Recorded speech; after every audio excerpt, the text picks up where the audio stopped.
Harga BBM naik. Subsidi transportasi online dianggap kurang tepat karena hanya untungkan aplikator. Subsidi untuk transportasi online imbas kenaikan BBM bersubsidi dianggap kurang tepat. Bahkan pendelegasian anggaran subsidi transportasi umum ke daerah dinilai rawan penyelewengan. Ketua Bidang Advokasi dan Kemasyarakatan MTI Pusat Joko Setijowarno mengatakan, pemerintah daerah diminta menyisihkan dana alokasi umum (DAU) dan dana bagi hasil (DBH) sebesar Rp2,17 triliun untuk subsidi di sektor transportasi dan perlindungan sosial tambahan. Sektor transportasi akan diberikan untuk bantuan angkutan umum, ojek online dan nelayan. Kata dia, subsidi itu rawan disalahgunakan jika diberikan kepada pengemudi online, karena basis data mereka tidak ada. Hingga sekarang, pemerintah tidak memiliki data jumlah driver online karena tidak diberikan oleh aplikator. Menurut dia, angkutan umum penumpang semakin berkurang dalam kurun waktu 10 tahun terakhir atau sejak 2012 lalu. Bahkan angkutan pedesaan, angkutan kota dan angkutan kota dalam provinsi AKDP cukup banyak yang hilang.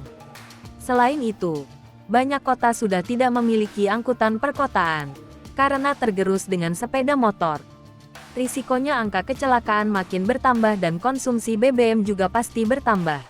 Karena itu dia memandang, sebaiknya subsidi tidak diarahkan untuk angkutan berbasis online atau ojek daring, karena pemberian subsidi dinilai hanya akan menguntungkan aplikator.